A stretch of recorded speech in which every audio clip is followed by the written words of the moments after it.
What's going on, everybody? It's Wednesday. Wednesday is a great day. Love this Q&A, as you guys know. Now, this is a big week. There's a lot going on. I am flying out on a red-eye Thursday night. I'm going to Strongsville. I have a video coming out about the Strongsville trip probably tomorrow. Now, what I'm going to show you in this video tomorrow, please, sometimes when I'm making a title or I'm making a thumbnail, I don't know how to say, I really think you should watch this video. But I really think you should watch tomorrow's video about Strongsville. Little hint, I've got a preview of some actual cards that are going to be in some of the showcases. It's pretty incredible. Just watch tomorrow's video. I really encourage it. Now, as far as this week and Q&A and all that stuff, remember another thing. This Friday, what would that be? The 19th, April 19th is the deadline for the show and tell if you'd like to share your favorite pickup from the month of March. Now, March was a long month. There's already been some really awesome submissions for March pickups for the MidLife show and tell video. I really enjoy seeing everybody's pickups. I think it's fun to share with others your favorite pickup from the month. So in the description down below, there will be a link to a Google form which will ask a couple of questions and give you a spot to upload a picture of your favorite pickup from March. Please do that if you haven't done that yet. Now, another thing I wanted to throw a quick shout out for is Derek sent me this book, and I am absolutely pumped to go through it. It goes through the whole T206 set, and it shows the card from each card, and then it tells the story or part of the story of that particular player. So what an awesome book. That came in the mail. Derek, thank you so much. I am absolutely thrilled to receive that from you. So thank you. Truly, thank you. Now, again, if you have a question for an upcoming episode, in the comments below, simply type your question. Please do not hesitate to type your question. Again, I like to have lots of submissions, so there are lots of questions. The last thing I ever want to have happen is a week where I only have 2 or 3 questions and it makes the video super short. So don't hesitate if you're interested. That said, let's look at today's first question right here. Hey Greg, always love your content and videos. I do have a question. Would you ever consider changing your video introduction from Canseco and Barry Bonds to the T206 Mathewson and Cobb or something similar? Another question, what set has your favorite back? For me, I absolutely love the 1970 Topps Baseball Blue Yellow. And finally, as your collector focus has transitioned to pre-war T206s, do you think you might transition again to even older cards such as Old Judges and Goodwin? All right, great questions. So there's three really good questions here. First question that I'll go ahead and tackle first. Well, the first one in order is the whole changing the Canseco and the Barry Sanders in the MidLife logo to something more relevant to what I collect, like maybe a T206 Cobb or Mathewson or something. Totally get that's a super great question, but here's my take. When I first made the logo for, and I just, I sat down one day and I made my logo when I was starting this up. It wasn't about what I collect now. What that was all about were what were the Grail cards for me when I was a kid for the 3 major sports. Now, the first Grail card of the major sports, the first Grail card I had as a kid for a lot of us who were growing up and collecting in 87, 88 was the 86 Canseco rated rookie card. So that was definitely going to be one of the 3. So then that leaves football and basketball. And And ever since the beginning, the Jordan has been the grail card. And obviously the prices it's at now are just insane. You know, in a high grade, well, even in a mid or low grade, it's insane. But that was the grail basketball card. You know, for me personally, the grail basketball card was always the Larry Bird, Magic Johnson, Dr. J card, rookie card, which I actually was able to obtain. But for like kids my age, it was the Jordan. And then the first real grail card, the cards that I really remember wanting badly for football, were the 88 Topps Bo Jackson, and then that Barry Sanders score rookie card that is in the logo. And to be totally honest with you, I almost went with the Bo Jackson because I remember opening lots of packs trying to get that card, but I didn't feel like the color scheme worked as well. I liked the green border on the Barry Sanders better. I thought it looked better. So I ended up going that route. So it wasn't about, when I was doing that, it wasn't about what I'm into now. It was, you know, midlife cards, midlife sports cards, people my age in our 40s and early 50s. What were our grail cards that we were searching for as kids?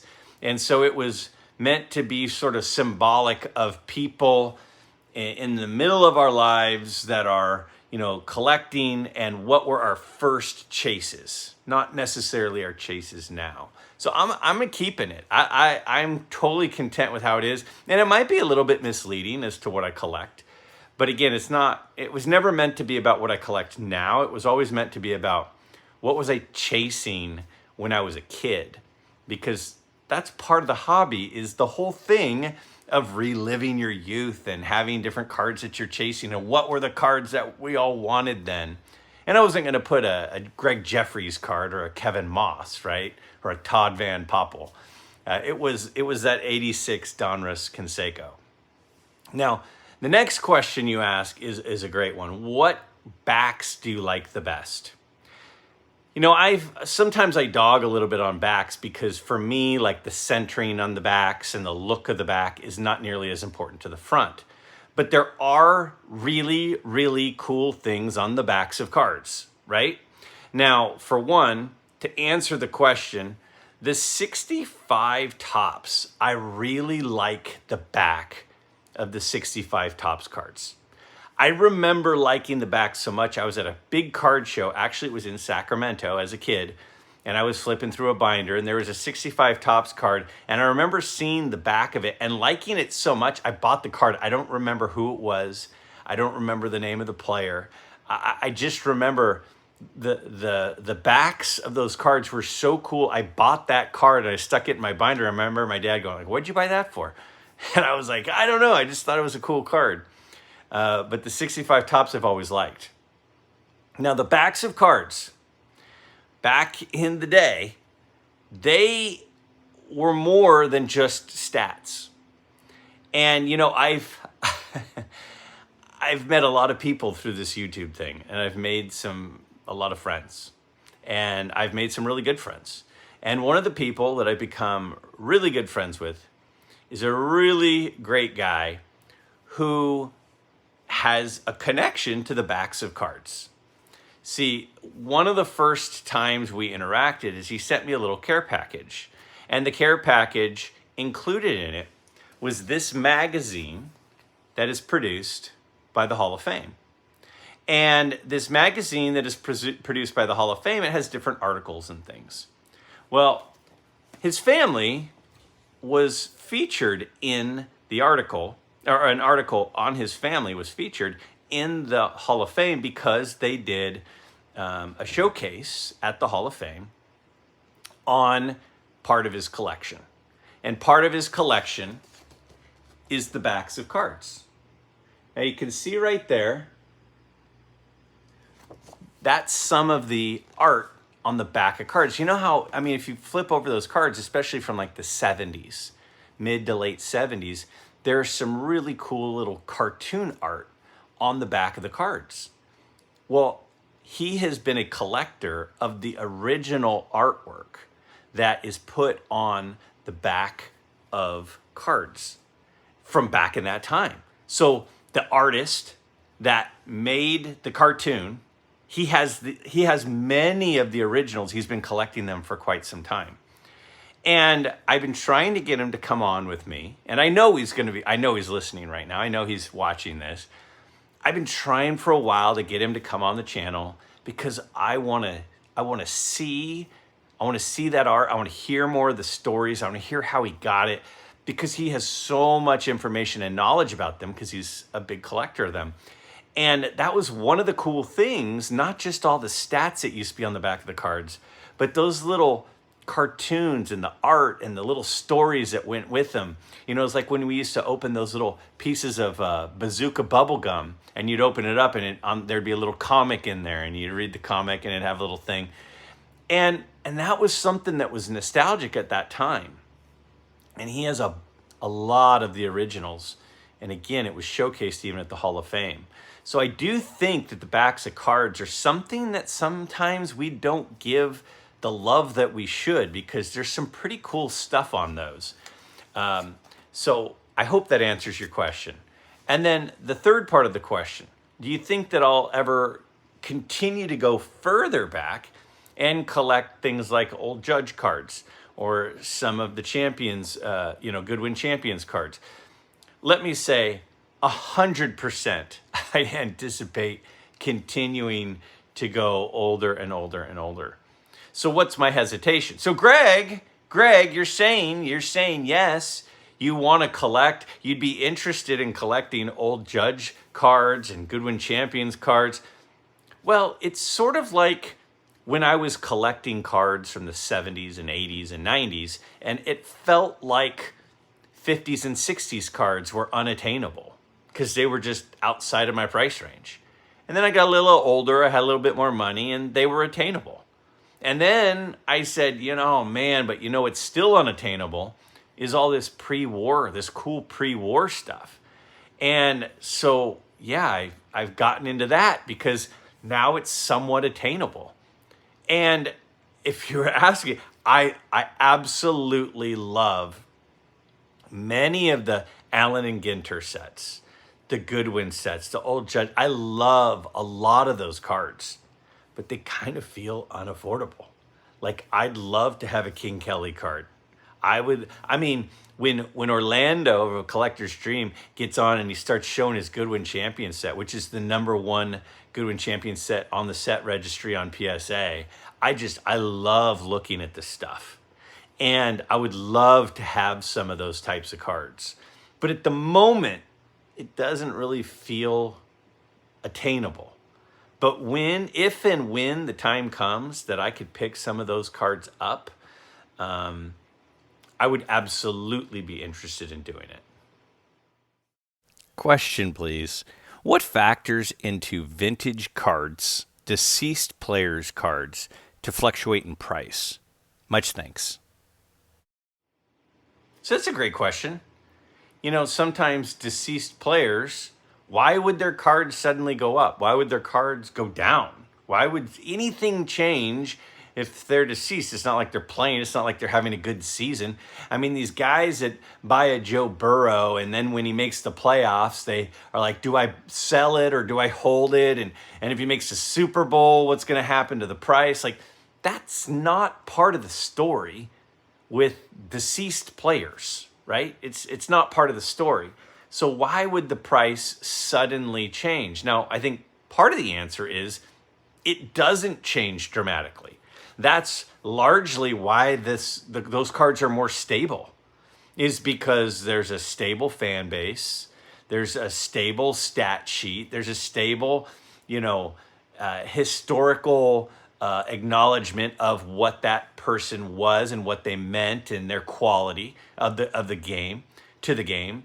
And so that kind of makes you go, well, why would things suddenly change? Well, I think we have to kind of back up and reverse engineer this and say, well, what are the things that lead to price changes in price? And it's supply and demand, right? Now, the supply, for the most part, is not going up in these categories, right? The supply, if anything, might be going down. There's probably some cards that are getting lost or getting destroyed, or something's happening, accidents, fires, whatever, that are, if anything, reducing the supply of those types of cards, especially the further back you go. So then that puts us in a situation where it leaves us with demand, right? So the demand is the only factor remaining. Now, now why would demand suddenly change? And that's a great question. So we have to look at what might suddenly change the demand for a player, right? Now let's just take a player like a Roger Maris. Let's just say hypothetically Roger Maris were to be elected to the Hall of Fame. Well, there are a lot of Hall of Fame run collectors, and they might go, oh, I now don't have all the Roger Maris cards, so I'm going to go out and buy those, which would create an increase in demand, which would create an increase in their prices, right? So some sort of news like that. Maybe if a player, had their number retired. I'll give you an example. One of the cards that's shot up a lot over the last few years has been Jackie Robinson. Now, Jackie Robinson is obviously at the forefront of society, and he's a very recognizable name. But doing Jackie Robinson Day, where we have this yearly reminder, which we just had, is just putting his name more in the mainstream and giving us reminders and keeping current the importance of Jackie Robinson, which I think might have something to do with his increase in values. We've had last year, they had Roberto Clemente Day, and having, reminders of players like Roberto Clemente in the news, and people going, well, whenever you hear if it's Roberto Clemente Day, what does that mean? Why are we celebrating it? And people start to learn more about him. So anything that would make them more noteworthy, anything that would make them more mainstream, more people aware of them, would factor into it. But yeah, it's not like they're going to have a bad year all of a sudden. And I suppose if it's not a deceased player, but still a living player, there is the possibility of something happening or some stories coming out. There have been some players, some pre-war players, where there have been some rumors and stories and books written about, their character that I think may have affected some of their card prices. But for the most part, it's pretty stable because not a lot is changing. But when something does change to make them more a part of society and culture, our culture, I think it would be an opportunity to see those cards kind of take a steeper trajectory upward. What are your thoughts on buying cards between eBay and auction houses? I feel auction houses is a tad better than eBay because of less possible traffic going to the auction houses. So, great question. Ray from Philly, great channel, great guy. Now, when we're talking about the auction houses versus eBay, now generally speaking, cards that go to the auction houses generally are kind of the more higher profile cards that might have a little bit of a narrower audience, right? But that narrower audience might be more interested in going high on those prices. And so the marketing done by the auction houses are done to really focus on those particular people who would be willing to dig deep in their pockets for a pretty big card. The eBay stuff, generally speaking, is more of the mainstream type cards. If I had a Honus Wagner, me personally, Honus Wagner T206, I certainly wouldn't put it up for sale on eBay. I would likely put it on one of the other auction houses where they're going to market it. They're going to, do PR on it. They're going to hopefully get the price to be higher, and it's going to draw the attention of kind of the more the wealthier collectors that can afford a more expensive card like that. So, generally speaking, if it's a high-end card, and what's considered high-end, that's a tough question. I would say probably anything over maybe $5,000. I would start looking at an auction house over eBay. eBay would be more of the mainstream stuff. Now, I did a video on this a while ago, and I went into how there are a lot of cards that kind of, slip through the cracks on some of those auction houses. And I specifically looked at Golden. And I showed a couple of examples. Like, I bought a really nice Rod Carew rookie card on Golden. And I bought a really nice Ozzie Smith autographed rookie card on Golden. And though I liked those cards, the reason that I bought those cards was because on Golden, they weren't getting the eyeballs of that kind of mainstream collector. And those are more mainstream cards. It was a Carew in like a 4, and then it was an Ozzie Smith rookie in a 7 with a 10 auto. And those are just kind of more mainstream collector cards. They're not the high-end stuff.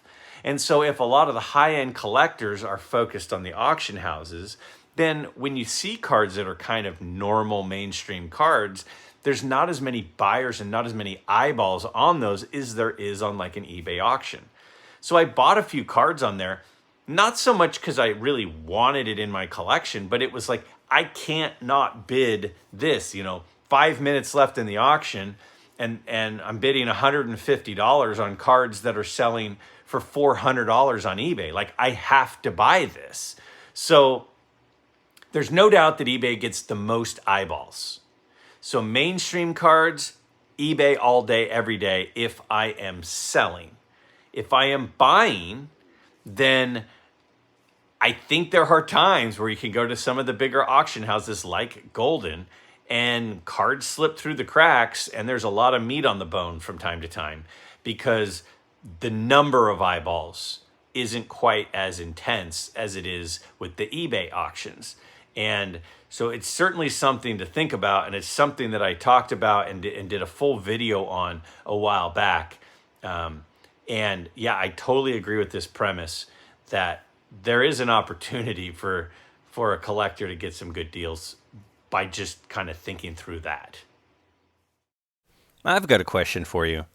What are your thoughts on a player's off-the-field conduct and its effects on their card prices? Does it or should it matter if they were an a-hole like Bonds, gambled like Rose and possibly Ohtani? Should it have any bearing on their card prices, or should it be a non-factor? Okay, now this is a really, really interesting question.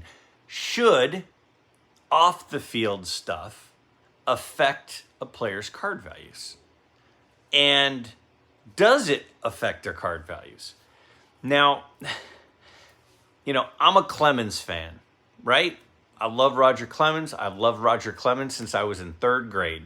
I will always be a huge Roger Clemens fan. And, every time I mention Roger Clemens, I have people tell me in the comments below how Roger Clemens is, an awful person and how they hate him and how he is a cheater. And okay, great. Congratulations. You don't like Roger Clemens. I do. I still do. Back in the day do you remember when CNN had like a sports channel thing? And at the bottom of the screen all day, it would be scrolling all of the scores. Now, this is before the internet. I'm living on the West Coast, and Roger's pitching East Coast games. And there was no way to find out what the scores were of the game.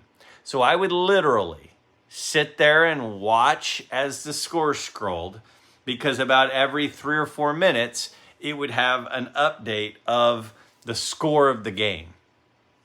And that would tell me how Roger was doing. I would watch that. And wait another 3 minutes until the score came back up. Like, I went and saw Clemens pitch many times in Oakland in Northern California. I watched him throw a shutout at the Oakland Coliseum. I don't need to go on and on, but people hate him, and that's okay. And his card prices aren't super high. And part of the reason is that there's a good chance he won't make the Hall of Fame. And part of the reason why is because a lot of people don't like him. And that's okay. Now, the reality of it is that anybody, their off the field stuff it absolutely affects their values, because if there's somebody that people don't like, they don't want their cards. If they don't like them and don't want their cards, then the demand for those players is obviously significantly lower. So, one of the reasons Griffey is so expensive is because Griffey is so popular. I mean, he's a very likable guy. Big smile, good personality. Same with Derek Jeter. I know that Red Sox fans probably hated Derek Jeter, but Red Sox fans respected Derek Jeter because Derek Jeter is a good guy. Well, I think he's a good guy. So whatever the athlete is, whatever the sport is, whether or not they're liked, 100% affects their values. Should it affect their values? I think to a certain extent it should. O.J. Simpson, right? O.J. Simpson just passed away. And I totally understand why O.J. Simpson rookies would be very, very affordable compared to similar players of his quality. Because there's a lot of people that just don't want his cards. And if there are a lot of people who aren't interested, the demand is lower. If the demand is lower, the price is going to be lower. So, I get why people, and conversely, the opposite is true, right? I mean, like Mickey Mantle, very well liked because he's so well liked. And so many people can relate to his story of obstacles and things he overcame. It makes his values really high. So the likability factor absolutely does play a role. And the unlikability factor does play a role. And I don't blame anybody for collecting or not collecting somebody based on whether or not they like them. Like, I get it, I understand it, and it kind of makes sense to me. Got a question for you. Actually, a multi-part question. Do you prefer graded or raw cards? What determines if you get a card graded? And if you do TTM autos, do you get any of them authenticated? And do you prefer Beckett or PSA? Look forward to your response. Now, great questions. I could probably do an entire 20-minute, soliloquy on talking about these three topics, these three questions. And I have talked about some of these topics, some over the past, year and a half. So I'll kind of summarize some of my thoughts and try to be, I know I can be, trust me. Greg, you're so long-winded. You talk so long. Your videos are so long. They're boring, man. Just make them shorter. People tell me that all the time. I know, but this is who I am. When you ask me a question, I want to answer it thoroughly. And sometimes it takes me a minute to kind of get all the way back to what you're actually asking. So I'm going to do my best here. First off, do I prefer raw or graded? I prefer a card ungraded. I legit like holding cards. I legit like smelling cards. I like the looks of a card in a card saver. I think they look fantastic. It brings you closer to the card. When you've got this big piece of plastic between you and the card and you never actually touch the card, it is a little bit of a bummer. I totally understand why some people are totally against that. But I do collect graded cards. So do I collect raw or graded? Both. I have a lot of raw ungraded cards in my collection. I have a lot of graded cards in my collection. Generally for me, I do believe that while the grading companies make mistakes, I do believe that overwhelmingly they catch the majority of things that have been tampered with. Now, that's part of why the Kurtz Card Care thing has become a little bit of a tough one, is because PSA is saying they can't catch it, and people are saying, but that's your job, is to catch it. And that does make it difficult, and it's why part of why it's so controversial. The reason why people say color added is wrong and trimming is wrong, but cleaning isn't. Well, part of it is because, you know, color added is kind of easy to catch, and trimming is kind of easy to catch, but it's really hard to catch some of these other things apparently. Now, I still believe that if the grading companies really wanted to catch it, you cannot tell me. I refuse to believe that there is absolutely zero residue on cards that have had any sort of chemical put on them. I refuse to believe that. I mean, if I got a CSI kit, if I got an FBI agent, a CSI investigator to go in and analyze a card, I believe that they could figure it out. Would it be difficult? Potentially. But I believe it could be done if it was really a high enough priority. Now, because they catch a lot of it, to me, I feel protected when a card has been graded by one of the grading companies. Like, I feel like, okay, I'm not going to buy a card for $1,000, get home, and realize that there's black pen on it and that it's been trimmed because it's been, you know, deemed authentic and not altered by one of the major grading companies. And they have proven to be pretty reliable. Again, it's impossible to catch everything, but I think they do a pretty decent job. So when we're talking about expensive cards, and we're talking about cards over, you know, for me, expensive for me is expensive different than somebody else. But for me, expensive is probably anything over, I don't know, $150, $200. So if it's over $150, $200, I'm definitely leaning toward graded, because then I know I don't have to worry about finding out there are issues with it. So I kind of prefer ungraded, but I tend to buy graded when it's an expensive card. But, you know, if I'm going to the card show and I buy, I mean, just this year, I've bought, you know, an 84 Topps Don Mattingly, ungraded, an 85 Fleer Kirby Puckett, ungraded. Like, those sorts of cards, I buy them ungraded, I'm keeping them ungraded because I prefer them ungraded. But I do think that graded cards offer a protection. They also offer liquidity. It's easier to sell a card online, especially if it has been graded and authenticated. So when there's a card that's a bigger card, I tend to also buy it graded, because then if I decide, you know what, I've changed my opinion, I now want these cards over here instead, it's so much easier to sell them and get the full value for them. Now, I do a lot of TTMs, and I did more TTMs about a year ago than I am at the moment, but I love doing TTMs through the mail, and I've never gotten any of those authenticated. Should I? I don't know, maybe. I don't know. When I send off, like a Ryan Sandberg, so I send off a Ryan Sandberg card to him, he signs it, he sends it back. You know, I can't remember if Ryan Sandberg signs. Charges. Let's say it's $10. I send it to him. It's $10.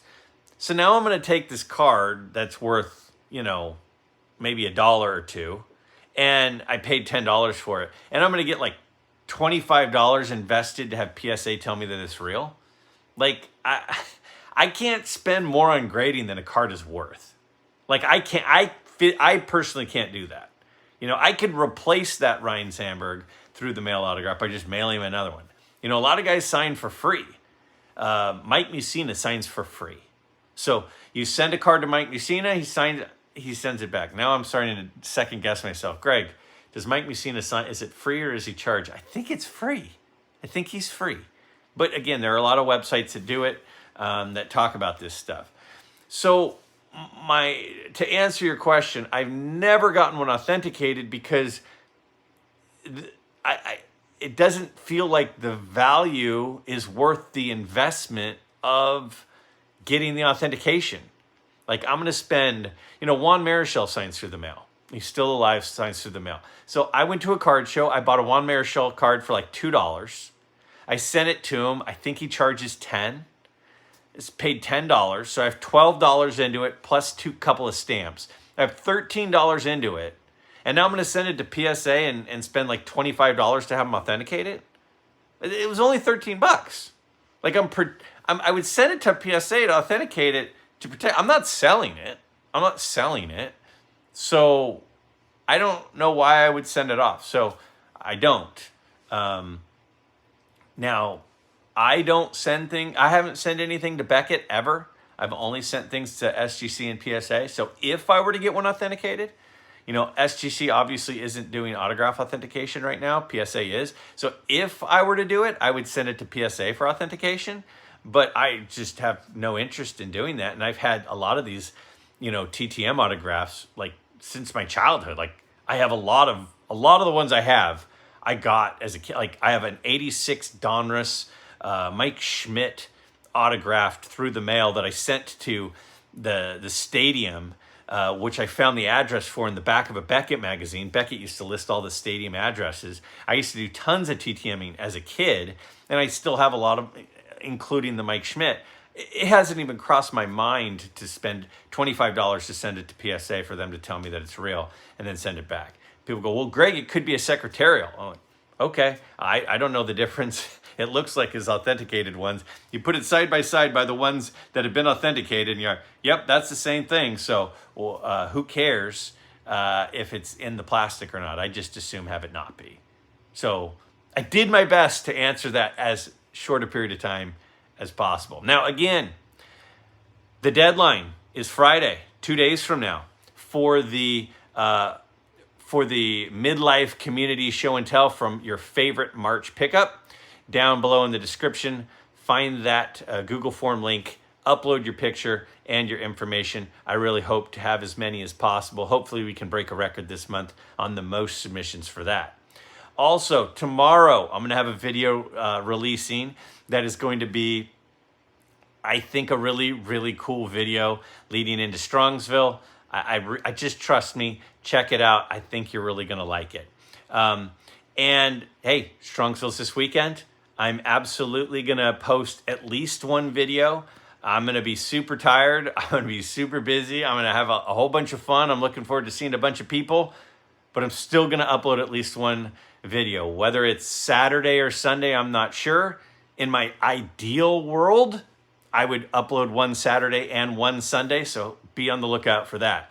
So does that mean I have a bunch of videos that are going to be posted in the next few days? It does. If you like the channel, then that's a good thing. If you don't like the channel, then I can't believe you're still watching. So leave a comment down below. Leave a question for next week's Q&A episode. I look forward to hearing what you guys are interested in.